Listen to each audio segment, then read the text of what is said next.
اعوذ باللہ من الشیطان الرجیم بسم اللہ الرحمن الرحیم الحمد للہ رب العالمین والصلاة والسلام علی نبینا محمد وعلى آلہ واصحابہ ومن تبعهم بإحسان إلى يوم الدین. قال الله تعالى: أعوذ بالله السميع العليم من الشيطان الرجيم من همزه ونفخه ونفثه وإنك لعلى خلق عظيم. وفي مقام آخر: أعوذ بالله من الشيطان الرجيم ولو كنت فظا غليظ القلب لانفضوا من حولك. وقال رسول الله صلى الله عليه وسلم: انما بعثت لاتمم مکارم الاخلاق. حضرین مسجد، جیسا کہ اس سے پہلے واضح کیا جا چکا ہے کہ آج انشاءاللہ ہم اللہ کی مدد اور توفیق سے اخلاق حسنہ پر کچھ باتیں سننے کی اور سمجھنے کی، جاننے کی کوشش کریں گے، اس امید اور یقین کے ساتھ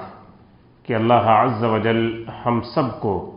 اخلاق و کردار میں بلند سے بلند اور بہتر سے بہتر بنائے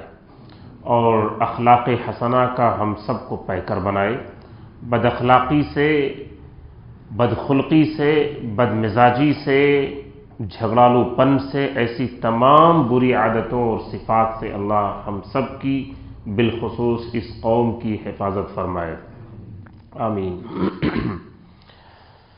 رسول اللہ صلی اللہ علیہ وسلم کی جس صفت کو اللہ عز و جل نے قرآن کریم میں بہت ہی زیادہ امتیاز کے ساتھ، بہت ہی زیادہ بہتر طریقے سے ہائی لائٹ کیا ہے اور اس کو دنیا کے سامنے پیش کیا ہے، وہ آپ کا بلند و بالا اخلاق ہی ہے.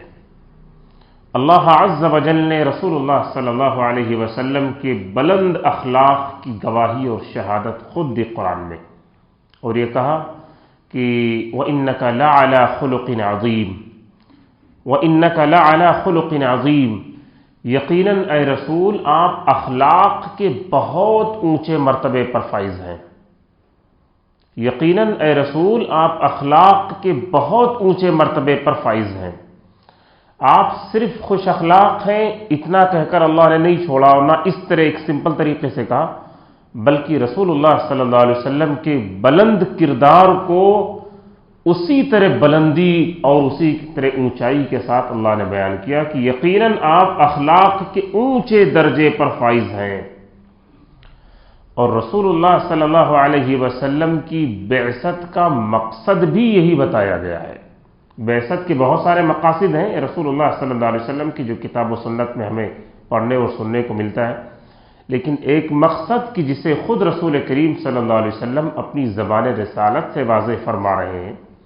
کہ مجھے اس دنیا میں کس لیے بھیجا گیا. تو رسول اللہ صلی اللہ علیہ وسلم خود کہتے انما بعثت لاتمم مکارم الاخلاق. انما بعثت لاتمم مکارم الاخلاق. دنیا میں رسول اللہ صلی اللہ علیہ وسلم سے پہلے بھی لوگ اخلاق و کردار کے کچھ مالک تھے،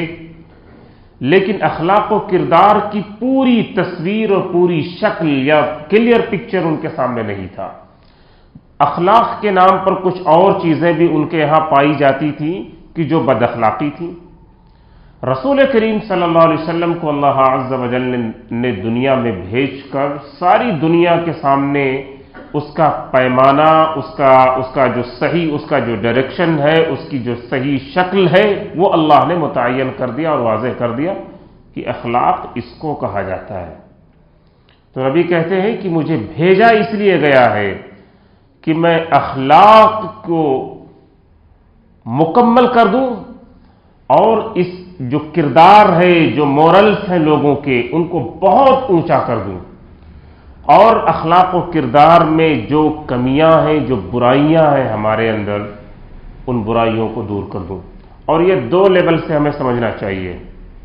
اخلاق و کردار کو ہمیں ایک دو حیثیتوں سے یا ایک دو اینگل سے سمجھیں تو یہ زیادہ بہتر ہوگا انشاءاللہ. اور ان دونوں کی الگ الگ حیثیتیں اور حقیقتیں ہیں، اور ان دونوں کی ہمیں بھی انڈیویجول طریقے سے ضرورت ہے اور ایز اے ہول سوسائٹی پورے سماج کی بھی اس کو پوری ضرورت ہے۔ اور وہ یہی ہے کہ انفرادی طور پر بھی ہر بندے کو اخلاق و کردار کو جاننا اور سمجھنا اور اس کو اپنی زندگی میں لانا اور اپنانا اس کی ضرورت ہے، اور دوسری ایک سوسائٹی اور ایک سماج کے لیول پر بھی اخلاق و کردار کو جاننے کی، اپنانے کی اور پورے طور پر اس کو اپنے اندر برتنے کی ضرورت ہے۔ تو دونوں اعتبار سے ہم کیا کرتے ہیں کہ ہم اس کو سوسائٹی کے لیول پر تو لے لیتے ہیں، لیکن ہم اپنی پرسنل اور ذاتی زندگی پر اس کو امپلیمنٹ کرنے کو ضروری نہیں سمجھتے ہیں، کہ جس کا نتیجہ یہ ہے کہ اس موضوع پر جو بھی باتیں کی جاتی ہیں یا جو خود ہم بھی جانتے ہیں ان پر عمل پیرا نہیں ہو پاتے،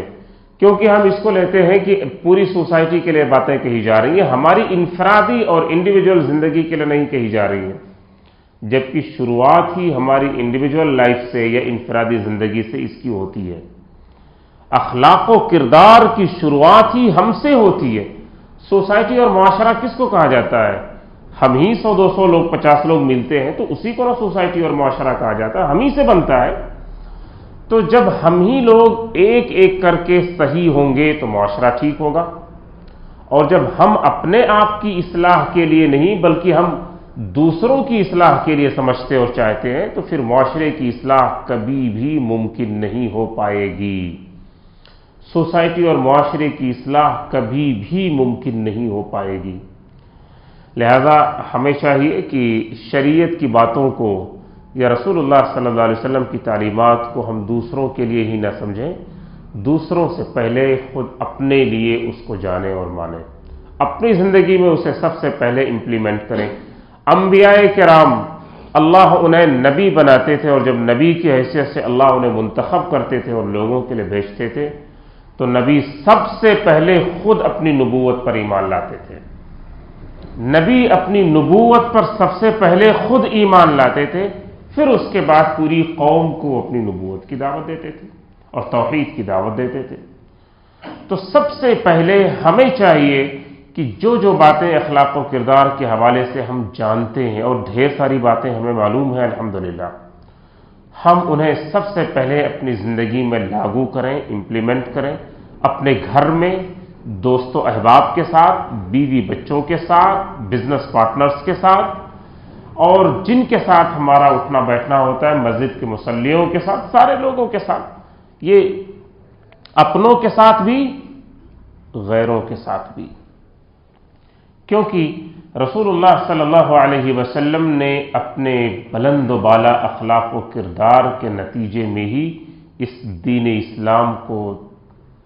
زیادہ سے زیادہ پھیلایا، بلکہ یہ دین اسلام پھیلا ہی اور دین اسلام کی تبلیغ ہی ہوئی ہے اخلاق و کردار کی بنیادوں پر۔ اس حوالے سے رسول اللہ صلی اللہ علیہ وسلم کی ایک سنت جو کہ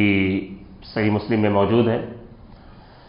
نبی کریم صلی اللہ علیہ وسلم کے پاس ایک بندہ آیا اور اس نے آپ سے کچھ سوال کیا، بندہ غیر مسلم تھا، اس نے آپ سے سوال کیا، سوال کیا؟ اس سوال و جواب والا سوال نہیں، اس نے کچھ آپ سے مدد مانگی، اس کو ضرورت تھی، معاشی تنگی کا شکار تھا، فائنینشیل ایڈ اور ہیلپ مانگا رسول اللہ صلی اللہ علیہ وسلم سے۔ اس وقت رسول کریم صلی اللہ علیہ وسلم کے پاس ڈھیر ساری بکریاں تھیں، آپ نے فرمایا کہ اس وادی کے درمیان جتنی بکریاں ہیں سب لے لو، ایک دو نہیں،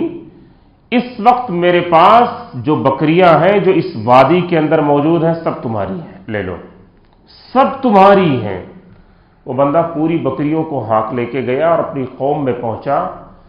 تو اپنی قوم میں جا کر رسول اللہ صلی اللہ علیہ وسلم کی اسی اخلاق و کردار اور آپ کی اسی دل کی نرمی اور چاہت کی اس نے گواہی دی، اور اس نے پوری قوم کو للکارا اور یہ کہا کہ اے میری قوم، رسول اللہ صلی اللہ علیہ وسلم کی باتوں کو مان لو،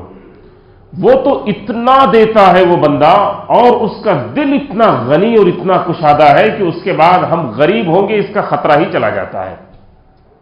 یعنی ہماری غربت ختم ہو جائے، وہ آدمی اتنا دیتا ہے۔ تو رسول اللہ صلی اللہ علیہ وسلم نے مختلف طریقوں سے اور مختلف انداز سے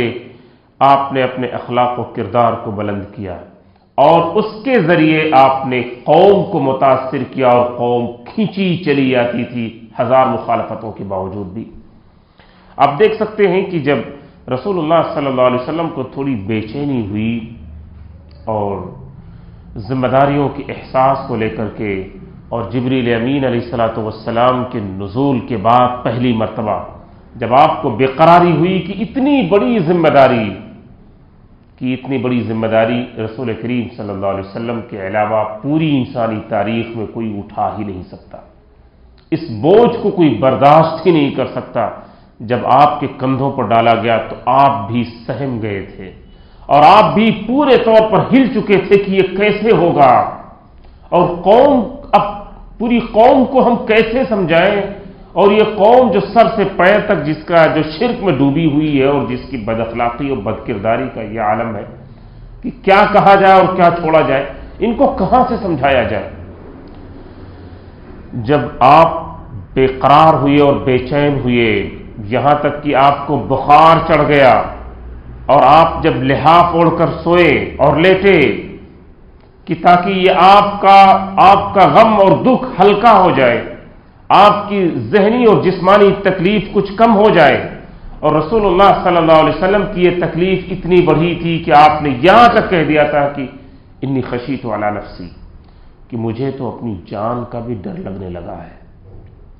مجھے اپنی جان کا بھی ڈر لگنے لگا ہے۔ تو رسول اللہ صلی اللہ علیہ وسلم کی اہلیہ اور زوجہ اور ہم سب کی ماں سیدہ خدیجہ الکبریٰ رضی اللہ عنہا نے رسول اللہ صلی اللہ علیہ وسلم کی جن خوبیوں کا ذکر کیا تھا، صحیح بخاری کی وہ حدیث ہے، مشہور ہے، ہم نے سنا ہوگا، پھر ایک بار سن لیں کہ جن خوبیوں کا انہوں نے ذکر کیا، اور رسول اللہ صلی اللہ علیہ وسلم کے دل کو وہ کہہ کر جو مضبوط کیا اور ایک جرات اور ایک ہمت اندر سے پیدا کی، آپ نے فرمایا کہ کلا ابشر فواللہ لا یخزیک اللہ ابدا واللہ انک لتصل الرحم وتصدق الحدیث وتحمل الکل وتکسب المعدوم وتقری الضیف وتعین علی نوائب الحق۔ کتنے مضبوط جملے ہیں، ایک ایک جملہ ایسا لگتا ہے کہ جس طرح ہیرے اور جواہرات سے جڑا ہوا ہو، اتنی ٹھوس، اتنی مضبوط اور اتنی بلند باتیں کہی تھیں انہوں نے کہا تھا کہ ہرگز نہیں، آپ کے لیے تو بشارت ہوگی، آپ جیسے انسان کے لیے خوشخبری کے سوا کوئی دوسری بات ہو ہی نہیں سکتی ہے، آپ جیسے شریف النفس اور پاک انسان کے لیے خیر کے سوا کوئی دوسری بات نہیں ہو سکتی ہے، آپ بالکل گھبرائے مت۔ یک لفظ اور یک بارگی انہوں نے آپ کے خوف کو پورا زیرو کیا، انہوں نے کہا کہ بالکل نہیں، آپ ہرگز نہ گھبرائیے گا، آپ کے لیے بشارت اور خوشخبری کے سوا کوئی دوسری چیز نہیں ہے۔ پھر انہوں نے یہ کہا کہ اللہ کی قسم، آپ سے زیادہ سچ بولنے والا کوئی دوسرا اس دنیا میں نہیں ہے، آپ سے زیادہ حق کی بات کرنے والا کوئی اس دنیا میں نہیں ہے، آپ سے زیادہ بہتر مہمانوں کی ضیافت اور عزت کرنے والا کوئی دوسرا نہیں ہے، آپ سے بڑھ کر کمزوروں کا بوجھ اٹھانے والا کوئی دوسرا نہیں ہے، آپ سے بڑھ کر حق اور خیر کے کام میں آگے بڑھ کر مدد کرنے والا کوئی دوسرا نہیں ہے، آپ تو وہ شریف انسان ہیں، آپ تو اخلاق کے اس اونچے درجے پر فائز ہیں کہ اگر کوئی کما نہیں سکتا ہے تو آپ اس کو کما کر بھی دیتے ہیں، جو کما نہیں سکتا آپ اس کو کما کر بھی دیتے ہیں۔ ایسے نیک انسان کے لیے اور ایسے اخلاق و کردار کے اونچے مرتبے پر فائز انسان کے لیے کبھی پریشانی کی، کبھی تکلیف کی، کبھی خوف کی اور کسی طرح کی پریشانی کی کوئی بات نہیں ہوگی۔ تو رسول اللہ صلی اللہ علیہ وسلم کے اخلاق و کردار کا ہی واسطہ اور وسیلہ دیا اور حوالہ دیا تھا، اور یہ کہا تھا کہ ایسے انسان کو اللہ کبھی رسوا نہیں ہونے دے گا، اور ایسے انسان کے لیے کبھی دنیا میں اور آخرت میں پریشانی کی کوئی بات نہیں ہو سکتی۔ یہ حدیث اس بات پر بھی دلیل ہے یہ حدیث اس بات پر بھی دلیل ہے کہ جو انسان اپنے اخلاق کو کبھی گرنے نہ دے، اپنے کردار کو کبھی بگڑنے نہ دے، اپنے کیریکٹر کو کبھی لوز نہ ہونے دے، ایسے انسان کو اللہ دنیا میں کبھی بھی ذلیل و رسوا نہیں ہونے دیں گے، پوری انسانیت مل کر بھی ذلیل کرنا چاہے تب بھی آپ کا یہ بلند کردار آپ کو بہرحال اونچا کر کے ہی رہے گا، اور آپ کو بلندی تک لے جا کر کے ہی اور پہنچا کر کے ہی دم لے گا۔ یہ اتنی بڑی چیز ہے، یہ رسول اللہ صلی اللہ علیہ وسلم کی بہت بڑی میراث ہے، بہت بڑی میراث ہے کہ جس کو ہمیں ہلکے میں نہیں لینا چاہیے۔ اور سچ یہ ہے کہ ہم رسول کریم صلی اللہ علیہ وسلم کے سچے امتی ہیں۔ حق یہ ہے اور ہونا یہ چاہیے کہ ہم سے زیادہ اخلاق و کردار میں اس دنیا کے اندر کوئی دوسری قوم نہیں ہونی چاہیے۔ اخلاق و کردار کو دنیا ہم سے سیکھنا چاہیے۔ اچھے کیریکٹرز کن باتوں کو کہا جاتا ہے، کس چیز کا نام ہے، دنیا کو ہم سے سیکھنا چاہیے۔ لیکن یہ ایک سچائی ہے کہ جس کا انکار نہیں کیا جا سکتا کہ ہم نے اخلاق و کردار میں اپنے آپ کو جتنا نیچے گرایا ہے، تو کبھی کبھار یہ کہتے ہوئے خوف لگتا ہے اور ڈر ہوتا ہے کہ کہیں کہیں، پورے طور پر تو نہیں، کہ کہیں کہیں ایسا لگتا ہے کہ کیا ہم دوسری قوموں سے بھی نیچے جا رہے ہیں اخلاق و کردار میں۔ کبھی کبھار بعض لوگوں کی ایسی گری حرکتیں ہوتی ہیں، ان کا ایسا گرا ہوا مزاج ہوتا ہے کہ ایسا لگتا ہے کہ کیا ہم اسی لیے پیدا کیے گئے ہیں۔ یعنی جھوٹ بولنا تو ایسا لگتا ہے ایک آرٹ اور ایک فن ہو گیا ہے، چیٹ کرنا ایک فن ہو گیا، اور آج کل تو خوب تو دھوکہ دہی اور فراڈ ایسا لگتا ہے ہم نے اس کو اپنی زندگی کا لازمی حصہ بنا لیا کہ ہم کبھی اس دھوکہ اور فراڈ سے، وعدہ خلافی سے اور اپنی بات سے مکرنے سے ہم باز نہیں آئیں گے۔ یہ موٹی موٹی چیزیں ہیں کہ جو میں کہہ رہا ہوں کہ جن کو کبھی بھی ایک مومن کا ایمان جن کی کبھی اجازت نہیں دے سکتا ہے۔ اگر یہ ہماری زندگی کا حصہ بنا ہوا ہے تو ایمان اس قدر کمزور، اس قدر ضعیف اور اس قدر نچلے لیول تک جا چکا ہے کہ آپ سوچ نہیں سکتے ہیں۔ تو اخلاق و کردار کو بلند سے بلند کرنے کی ضرورت ہے۔ اللہ عز و جل کہتے ہیں رسول اللہ صلی اللہ علیہ وسلم کی فضیلت اخلاق کے بارے میں، نبی صلی اللہ علیہ وسلم کا بلند درجہ اللہ نے اخلاق کے حوالے سے بیان کیا، اور یہ کہا وَلَوْ كُنْتَ فَظًّا غَلِيظَ الْقَلْبِ لَانفَضُّوا مِنْ حَوْلِكَ، اے رسول اگر آپ کی زبان سخت ہوتی کہ جس طرح کچھ لوگ جیسا لگتا ہے کہ ان سے بات کرو تو ایک دم زہر اگل دیں گے، وہ منہ کھولیں گے تو جیسا لگتا ہے کہ ایک چمنی سے بھاپ نکلے اور دھواں نکلے کہ جھلس جائے آدمی اور جل جائے آدمی، تو ڈر لگتا ہے کچھ ایسے لوگ بھی کہ ڈر لگتا ہے ان سے بولتے ہوئے کہ بھی یہ کیا کہہ دے گا پتہ نہیں ہے، اس کا ریسپانس کتنا برا آئے گا اس کے سامنے سے ہمیں اندازہ نہیں۔ تو ایسے لوگ رسول اللہ صلی اللہ علیہ وسلم فرماتے ہیں کہ جس کی بد اخلاقی کو دیکھ کر کے لوگ اپنا راستہ چھوڑ دیتے ہوں کہ اگر اس سے مل گئے تو پتہ نہیں یہ کہاں تک لے کے جائے گا اور کیا کیا بکے گا اور بولے گا۔ جس آدمی کی بد اخلاقی اور اس کی بد کرداری سے خوف کھا کر لوگ ملنا چھوڑ دیں اور اپنا راستہ بدل دیں، اللہ کی نظر میں سب سے زیادہ نچلے درجے کا اور گرا ہوا اور ناپسندیدہ شخص ہے وہ بندہ۔ اللہ کہتے ہیں کہ اگر آپ کی زبان سخت ہوتی، آپ کی زبان سخت ہوتی، اگر آپ کا دل سخت ہوتا تو لوگ جو ہمیشہ آپ کو گھیر کے بیٹھے رہتے اے رسول یہ آپ کے پاس سے چھٹ جاتے اور ہٹ جاتے، کیونکہ جس شخص کی زبان اور جس شخص کا دل دونوں خراب ہو اس کے ساتھ کوئی بھی بیٹھنا پسند نہیں کرتا، اس کے ساتھ دوستی رکھنا کوئی پسند نہیں کرتا، اس کے ساتھ اٹھنا بیٹھنا اور اس کی صحبت کسی کو پسند نہیں ہوتی ہے۔ یہ رسول اللہ صلی اللہ علیہ وسلم کے اونچے کردار کا نتیجہ تھا کہ صحابہ ہمیشہ آپ کی مجلس میں رہنے کو اپنی سب سے بڑی سعادت سمجھتے تھے، اور دوسرے بھی آپ کے کردار سے متاثر ہوئے بغیر نہیں رہتے تھے۔ رسول اللہ صلی اللہ علیہ وسلم کی ایک حدیث آپ نے فرمایا کہ انا زعیم ببیت فی ربض الجنہ لمن ترک المراء وان کان محقا، کہ میں ضمانت اور گارنٹی دیتا ہوں اس شخص کے لیے کس چیز کی؟ جنت کے کنارے اس کو ایک حصہ مل جائے گا. میں ضمانت اور گارنٹی دیتا ہوں کہ جنت کے کنارے میں اس کو ایک حصہ، ایک گھر مل جائے گا، بِبَیْتٍ گھر مل جائے گا. اور جنت کا گھر یہ 30-40 والا نہیں رہتا ہے، بلکہ رسول اللہ صلی اللہ علیہ وسلم نے فرمایا کہ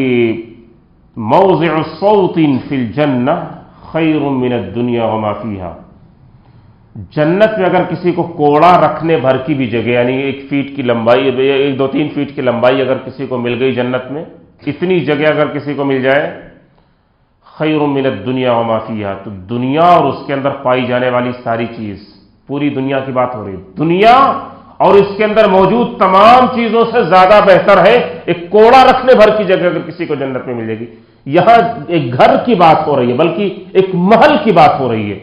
جنت کے کنارے میں، کہ جس نے جھگڑے لڑائی کو چھوڑ دیا حق پر ہونے کے باوجود بھی. یہ ساری باتیں، اس میں 3 باتیں آئیں گی اور تینوں بھی اخلاق و کردار سے متعلق ہیں. نبی کہتے ہیں ایک محل اس کو ضرور جنت کے کنارے ملے گا، میں اس کی گارنٹی دیتا ہوں کہ جس نے حق پر ہوتے ہوئے بھی جھگڑا لڑائی چھوڑ دیا. پھر اس کے بعد رسول اللہ صلی اللہ علیہ وسلم فرماتے ہیں وَبِبَيْتٍ فِي وَسْطِ الْجَنَّةِ لِمَنْ تَرَكَ الْكَذِبَ وَإِنْ كَانَ مَازِحًا. جنت کے بیچوں بیچ بھی میں ایک گھر کی ضمانت دیتا ہوں اس شخص کو. یہ اور بڑا اونچا ہوا. جنت کے بیچوں بیچ ایک گھر کی ضمانت دیتا ہوں اس شخص کو کہ جو مذاق کے طور پر بھی جھوٹ بولنا چھوڑ دے. کہ جہاں ہم جھوٹ بولنے کو جائز سمجھتے ہیں اور باقاعدہ اب اس کو ایک پروفیشن کے طور پر بھی اس کو لے لیا گیا ہے، ایک آرٹ کے طور پر بھی اس کو لے لیا گیا ہے، لیکن جھوٹ بہرحال جھوٹ ہے، وہ حرام ہے، وہ ناجائز ہے، وہ سخت گناہ ہے. نبی صلی اللہ علیہ وسلم فرماتے ہیں میں ضمانت دیتا ہوں یا میں گارنٹی لیتا ہوں جنت کے بیچوں بیچ ایک محل کی کہ جو مذاق کے طور پر بھی جھوٹ بولنا چھوڑ دے. اور عام حالات میں جھوٹ بولنا وہ تو کبیرہ گناہ ہوتا ہے، وہ کبیرہ گناہ میں آتا ہے. پھر اس کے بعد آپ فرماتے ہیں وَبِبَيْتٍ فِي أَعْلَى الْجَنَّةِ لِمَنْ حَسُنَ خُلُقُهُ. یہ تیسری بات اور سب سے اونچی بات ہے. اور میں ضمانت دیتا ہوں یا میں گارنٹی لیتا ہوں جنت کے سب سے اونچے درجے کی. میں ضمانت دیتا ہوں اور میں گارنٹی لیتا ہوں کہ جنت میں اس شخص کو سب سے اونچا درجہ مل جائے گا کہ جس نے اپنے اخلاق و کردار کو بہتر کر لیا اور اسے سنوار لیا. حالانکہ اس سے پہلے کی جو 2 باتیں آئی ہیں وہ دونوں بھی اخلاق و کردار سے ہی متعلق ہیں، لیکن آخر میں کہہ کر کے اخلاق و کردار کو، یعنی اور بھی جو چیزیں بچی تھیں جو ہمارے اچھے اخلاق اور عمدہ اخلاق کے اندر آتی ہے، جو ہمارے بہترین کریکٹر کا وہ حصہ ہے، وہ سب اس کے اندر شامل ہو جائیں گی. تو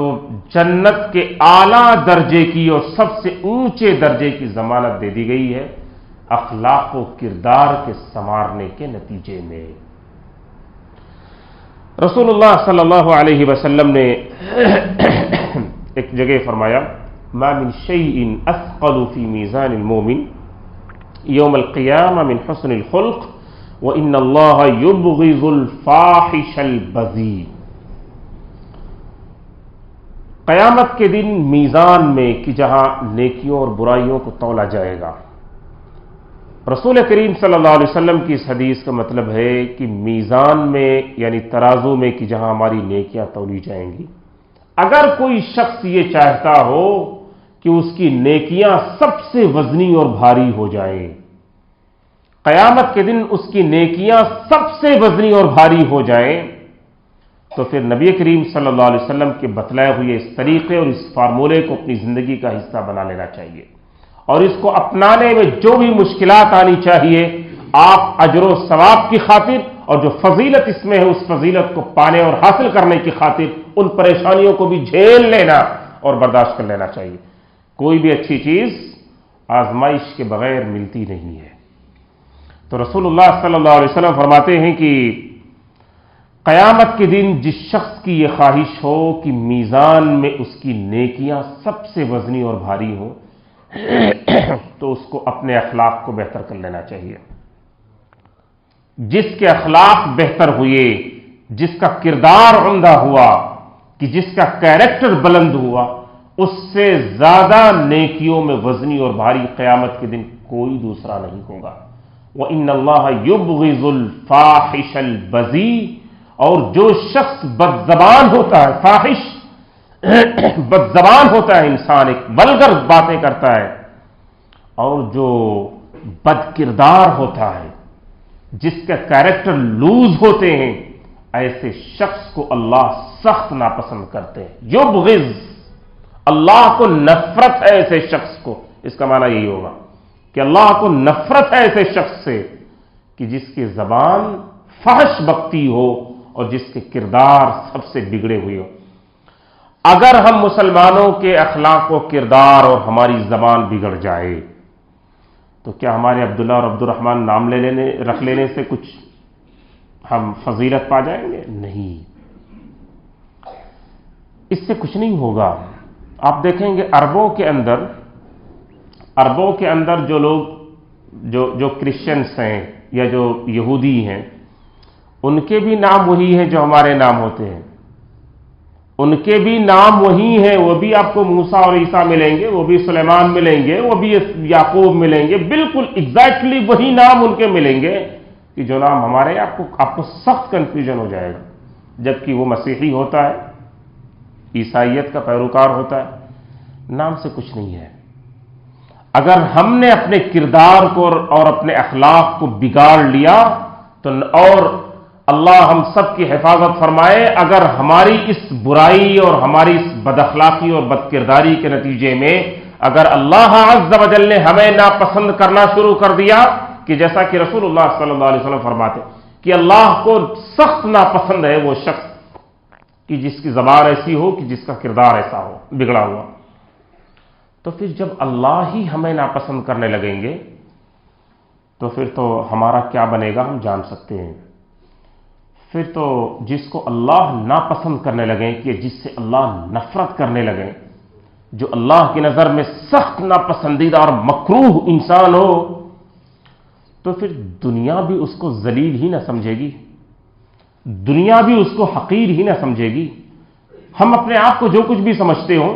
لیکن اللہ اگر کسی سے نفرت کرنے لگے تو بہرحال اللہ اپنی نفرت کو آسمانوں میں بھی بتا دیتے. جبریل امین کو بتاتے ہیں کہ میں فلاں بندے سے محبت کرتا ہوں، تم بھی محبت کرو، اور پھر وہ محبت پورے آسمانوں میں اور پھر زمین پر اتار دی جاتی ہے. جب اللہ کسی بندے سے نفرت کرتے ہیں تو جبریل امین کو بھی بلا کر کہتے ہیں کہ فلاں بندہ زمین کا مجھے سخت ناپسندیدہ ہے، مجھے اس سے نفرت ہے. جبریل امین بھی اس سے نفرت کرنے لگتے ہیں علیہ الصلوۃ والسلام. پھر تمام فرشتے بھی نفرت کرتے ہیں اور وہی نفرت زمین پر بھی اتار دی جاتی ہے. تو اس سے ہمیں بچنا چاہیے. اگر ہم نے اللہ کی نظر میں اپنے آپ کو ناپسندیدہ بنا لیا، ساری دنیا کے ہم پیچھے پڑیں یا ان کے پیر دھو کے پئیں، ہم پھر کبھی بھی محبوب نہیں ہو سکتے ہیں. اور مخلوق کی نظر میں اگر محبوب بننا چاہتے ہیں تو اللہ عز و جل کی نظر میں محبوب بنے، اور رسول اللہ صلی اللہ علیہ وسلم کی نظر میں محبوب بنے. اور اس کا مضبوط ترین راستہ ایمان اور توحید کے بعد اخلاق حسنہ ہی ہے. ایک بات جو کہ ایک فضیلت، اس سے بڑھ کر اور کیا کہا جائے، اگر کوئی شخص تہجد گزار ہے، اگر کوئی شخص تہجد گزار ہے اور رمضان کے روزے تو رکھتا ہی ہے، نفلی روزوں کی بھی بھرمار ہے اس کی زندگی میں، سوموار اور جمعرات ہے یا صوم داؤدی ہے، ایک دن رکھنا اور ایک دن نہ رکھنا، دیگر اور بھی ایام البیض وغیرہ، کسی کی زندگی میں تہجد بہت پورے طور پر سمایا ہوا ہو، تہجد گزار ہو اور نفلی روزوں کا پابند ہو،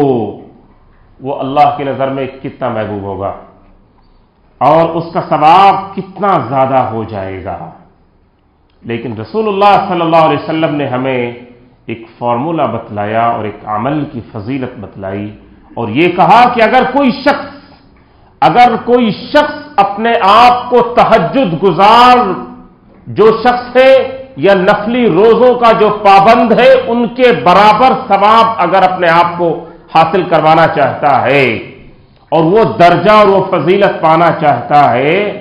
تو بغیر تہجد پڑھے اور بغیر نفلی روزہ رکھے اتنا ثواب مل سکتا ہے اس کو، اور یہ صرف اخلاق کی بنیاد پر ہوگا۔ ان المؤمن لَيُدْرِكُ بِحُسْنِ خُلُقِهِ درجۃ الصائم القائم، یہ رسول اللہ صلی اللہ علیہ وسلم کے الفاظ ہیں کہ یقیناً مومن اپنے صرف حسن اخلاق کی بدولت، صرف فرائض کا پابند ہے، نوافل اس کی زندگی میں اتنے زیادہ نہیں ہے کہ تہجد بھی پڑھتا ہو، نفلی روزے بھی رکھتا ہو، کچھ نہیں ہے، ایسی چیزیں نہیں۔ ہاں فرائض کا پابند ہے، کیونکہ فرائض اگر ہم چھوڑیں گے تو کفر ہونے لگے گا، ان کی بات نہیں ہو رہی ہے، صرف فرائض کا پابند ہے لیکن اس کے اخلاق و کردار بہت بلند اور بہت اونچے ہیں۔ رسول اللہ صلی اللہ علیہ وسلم کہتے ہیں کہ پھر وہ شخص درجے اور مرتبے میں صرف اپنے حسن اخلاق کی بدولت تہجد گزار اور نفلی روزے رکھنے والے کے برابر ثواب پا لیتا ہے، اور اس درجے تک اپنے آپ کو پہنچا دیتا ہے۔ اور یہ آخری بات اور یہ آخری حدیث، رسول اللہ صلی اللہ علیہ وسلم نے تعریف کی ہے اشج عبد القیس کی رضی اللہ عنہ، اور تعریف میں آپ نے دو خصلتوں کا اور ان کی دو خوبیوں کا ذکر کیا۔ جو اچھائیاں اور خوبیاں ہیں انہیں ہمیں اپریشیٹ کرنا چاہیے۔ کسی کے اندر اگر خوبی پائی جاتی ہے تو اپریشیٹ کریں،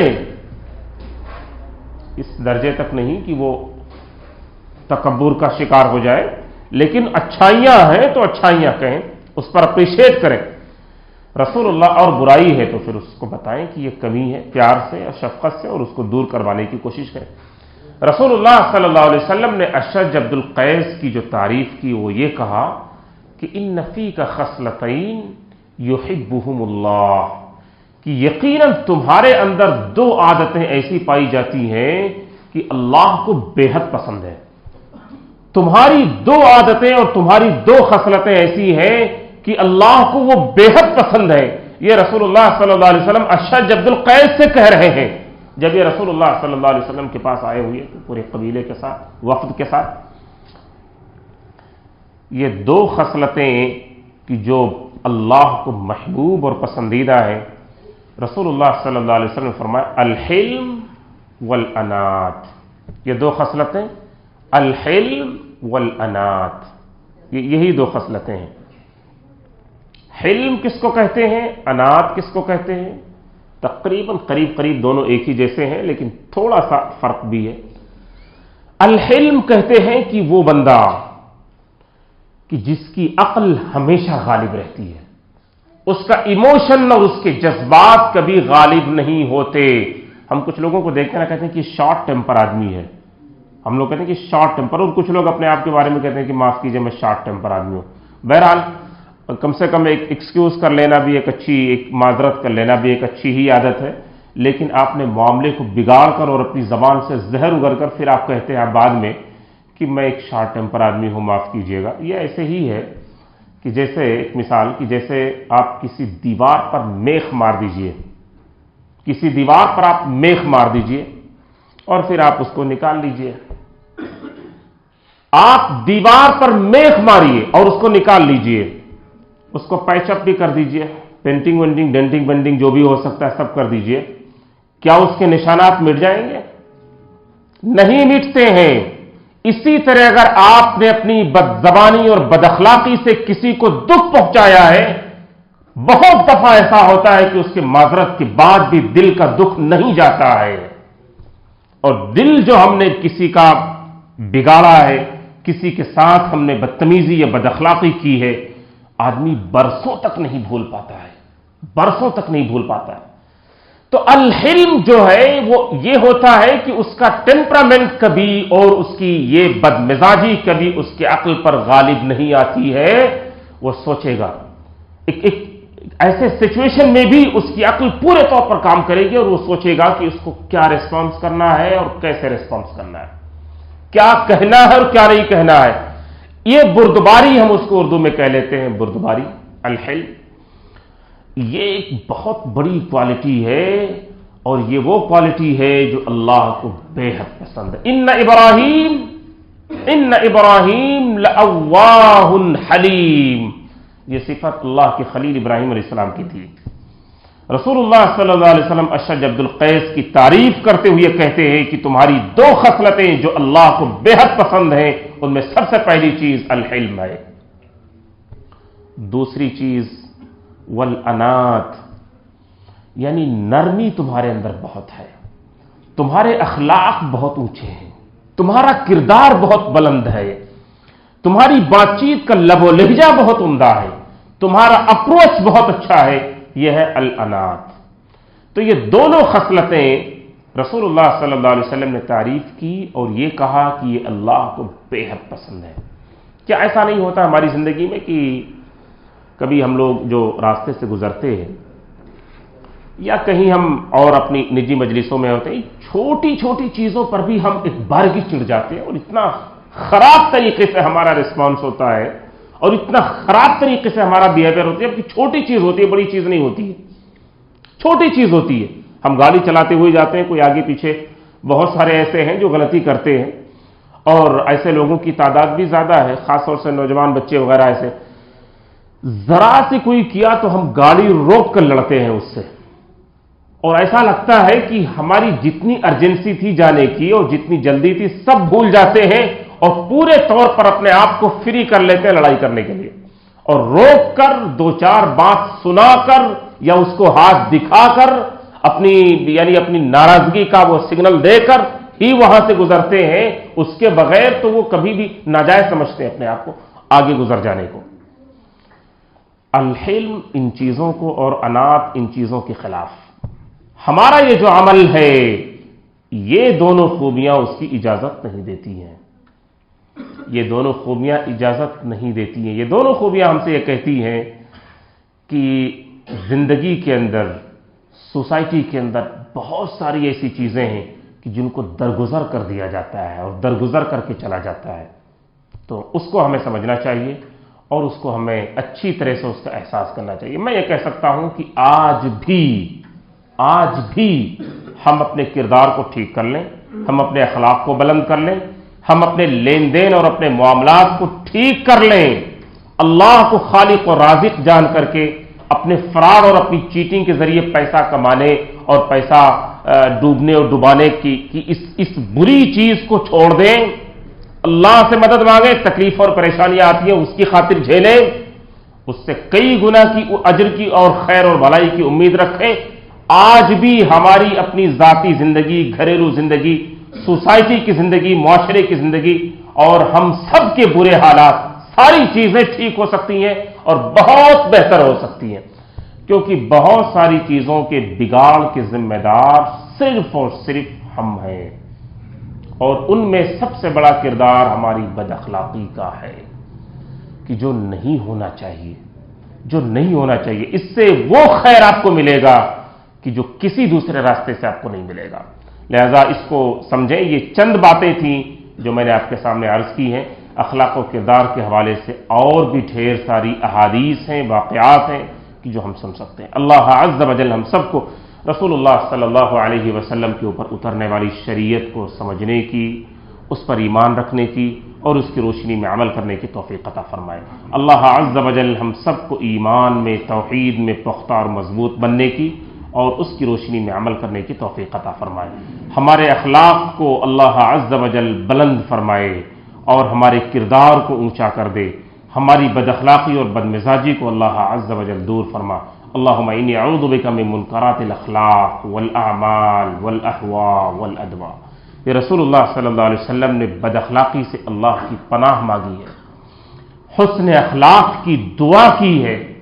بد اخلاقی سے اللہ کی پناہ مانگی ہے۔ ہم سب کو بھی بد اخلاقی سے اللہ کی پناہ مانگنی چاہیے کہ اللہ برے اخلاق سے تیری پناہ چاہتا ہوں، ہر برے اعمال سے تیری پناہ چاہتا ہوں، بری خواہشات سے تیری پناہ چاہتا ہوں، تمام بری بیماریوں سے بھی تیری پناہ چاہتا ہوں۔ آمین۔ اقول قولی ھذا واستغفر اللہ لی ولکم ولسائر المسلمین۔ السلام علیکم۔